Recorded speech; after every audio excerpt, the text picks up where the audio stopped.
¿Es posible comprobar la existencia de Dios con evidencia directa?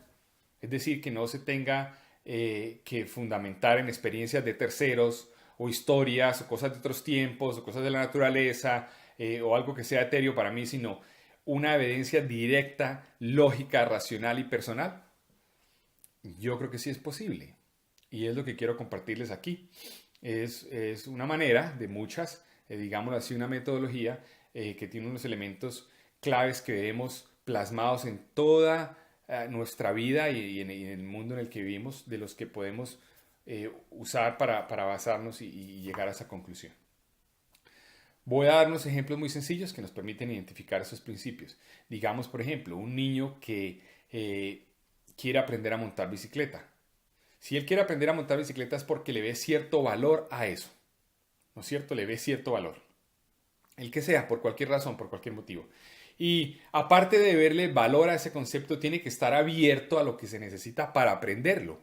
Tiene que estar abierto a que alguien le diga o a considerar que es que tiene que subirse en la bicicleta, que tiene que pedalear, que tiene que tener balance, equilibrio, etcétera, etcétera. Y aparte de eso, tiene que hacer un esfuerzo, tiene que trabajarle, tiene que poner de su parte, hacer un esfuerzo para aprender eso. Y es lo mismo con cualquier cosa en nuestra vida, ¿no es cierto? Es lo mismo para aprender nuestra carrera, nuestra profesión, una técnica, arte, ciencia, cultura, deporte, lo que sea. Se le asigna a eso que se quiere conocer un valor, porque sería muy difícil sin hacerlo así. Si, por ejemplo, queremos aprender a manejar un carro, tenemos que asignarle un valor, porque me permite ahorrarme tiempo, por mis vacaciones, por mi trabajo, por lo que sea. Y tengo que estar abierto a lo que me van a enseñar. Es que necesita aprender mecánica, de cómo operarlo, necesita aprender la norma de tránsito, necesita aprender ciertas cosas. Sería, por ejemplo, irracional, ilógico, emocional, si el niño dice, yo quiero aprender a montar bicicleta, pero no me quiero montar en la bicicleta. Y el papá le dice, mijo, pero es que tienes que montarte en la bicicleta. No quiero montarme en la bicicleta, no voy a pedalear, no me importa el balance. Pues esa respuesta emocional no le va a permitir aprender. Lo mismo es en cualquier cosa en la vida. Y entre más elevado es el concepto o más complejo es, más se requieren de ciertos elementos para llegar a conocer acerca de eso. Pues con Dios es similar. Yo no digo que sea lo mismo, pero es similar. El primer paso es que así yo no crea, así no sepa si es cierto o no crea, el concepto de la existencia de Dios debe ser un concepto que tiene un valor alto, por lo que el concepto por sí mismo implica. Así yo no crea, pero si es que Dios existe, el concepto de Dios es un concepto muy importante. Ese es el primer paso, darle valor a ese concepto.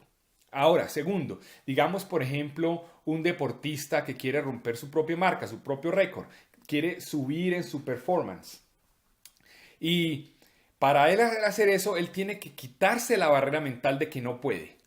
Si él está pensando, no puedo, no voy a ser capaz, es que no tengo lo que necesito, dice más, pues muy difícilmente va a llegar allá, ¿no es cierto? Tiene que eliminar esa barrera, tiene que abrir su mente a la posibilidad de eso. Pues de una manera similar es con Dios. Una vez le asignamos que es un concepto valioso, no me puedo mantener en mi paradigma cerrado porque no voy a permitir que los conceptos claves lleguen a mi mente y conecten para comprender si es que sí o no. Así no crea. Eso no se trata de creer por adelantado, no. Pero sin que esté parcializado ni para sí ni para el no, debe abrirse al concepto. Y lo mismo pasa en cualquier cosa que queremos aprender, ¿no es cierto? No podemos decir, quiero aprender a manejar el carro, pero no me diga cómo funciona el freno, no me diga cómo funciona el acelerador, no me importan las normas de tránsito, quiero aprender ya. No funciona así. Tampoco funciona que uno aprenda algo de la noche a la mañana, sin ponerle esfuerzo, ¿no es cierto? Tengo que ponerle esfuerzo, mi tiempo, mi dedicación, tengo que estudiar, tengo que aprender, tengo que practicar el carro, tengo que ponerle tiempo. Lo mismo es con Dios. A veces uno ve personas que esperan que es que se abran las nubes. Es que si Dios existe y pues que Él se me pruebe, que abran las nubes, salga una mano y me coja y diga yo existo. Esa es una actitud como la del niño que quiere montar bicicleta sin subirse a la bicicleta. Es una actitud irracional, no es lógica. Es emocional, pero eso no es lógico. porque Dios ya ha establecido unos mecanismos de cómo se hacen las cosas en este mundo en el que vivimos, cómo se aprende cualquier cosa. Debo darle valor al concepto, debo estar abierto a lo que eso implica y debo aprenderlo, debo ponerle mi esfuerzo, mi trabajo, mi tiempo. Con Dios es muy similar. Ese es el tercer elemento. El cuarto elemento es que para aprender algo de la manera correcta, pues tengo que ir a una fuente de información correcta. No puedo ir a una fuente de información incorrecta. Si quiero aprender francés, no puedo ir a aprender con base en las definiciones en alemán. Ah, no, que es que quiero aprender francés, pero entonces me quiero aprender son las reglas alemanas. No funciona, hermano. Eso es alemán, no francés. Pues para aprender acerca de Dios, del cristianismo, tengo que ir a una fuente correcta, perdón. No puedo ir a preguntarle a un musulmán, o a un hinduista, o a un budista acerca de la cristiandad, porque no es una fuente correcta. Inclusive, dentro del cristianismo hay fuentes incorrectas. Ustedes recuerdan historias de personas que se han matado y porque pensaban que ya venía el fin del mundo, y yo no sé cuántas veces ha pasado y se ha comprobado que eso no es así, y se ha comprobado con los testigos de Jehová, con los mormones, con los adventistas.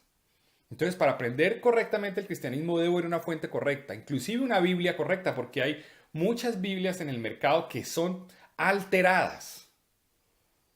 Entonces, búsquese una Biblia de una traducción históricamente correcta y teológicamente correcta. Y mire cómo es que se estudia la Biblia, porque eso no es de principio a fin.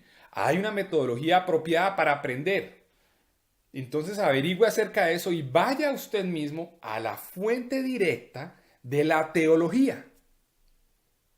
Y estudie usted mismo de modo que elimina las variables de interpretaciones de otros, preferencias de otros, cuestiones emocionales. Es usted mismo en una fuente de conocimiento correcta. Y use una metodología lógica, correcta, racional, porque necesita aprender los conceptos mínimos necesarios para probar eso a ver si es cierto o no.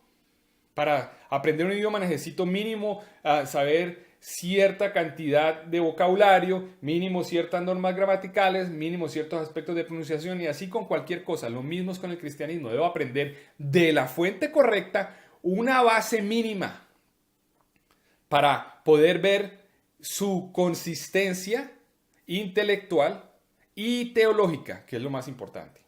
Entonces, digamos lo que debo estudiar, por lo menos yo diría, el 60% del Nuevo Testamento. Por lo menos el 60% del Nuevo Testamento. Estúdielo usted directamente de una Biblia que sea correcta históricamente y teológicamente. Y cuando usted ya tenga esos conocimientos básicos mínimos, que es la etapa 3, ya puede pasar a la siguiente, que es experimentación. Entonces ahí es donde se ponen las cosas a prueba. Ahora sí, ¿no es cierto? Pero primero, le dimos valor al concepto. Segundo, estábamos abiertos intelectualmente al concepto. Tercero, tenemos que aprender los principios de la manera correcta. Y cuarto, vamos a la experimentación. Entonces ya ahí, cuando usted ha cumplido esos otros requisitos, prerequisitos, ya usted mismo de manera directa, personal, individual, sin influencias de terceros ni cosas, pone en prueba a Dios. Y usted mismo le dice, bueno Dios, si es que tú existes, yo he estado estudiando esto y esto y esto y esto y esto y esto, y esto es lo que veo y esto es lo que percibo, ahora sí. Y usted establece sus términos con él. Y la quinta etapa son sus conclusiones. Lo invito a que haga eso. Si nosotros somos sinceros y honestos con nosotros mismos y nos damos cuenta que no cumplimos ninguno de esos prerequisitos, pues en realidad, ¿con base en qué argumentos más que emocionales estamos diciendo que es que no que se cree? Si no tenemos el concepto del valor, o no estamos abiertos a aprender, o no le hemos puesto el trabajo, o no hemos ido a las fuentes correctas, y digo que es que no existe porque no se me ha venido a mostrar y no se abren las nubes y me llama, pues eso es una posición emocional, ilógica, irracional, ¿no es cierto? Los invito entonces a que pongan en práctica esta metodología. Si tiene alguna pregunta en el transcurso de ella, contácteme y yo estoy dispuesto a colaborarle. Y compruébelo. Verá que no hay nada más sorprendente que esa evidencia directa, personal. Muchas gracias.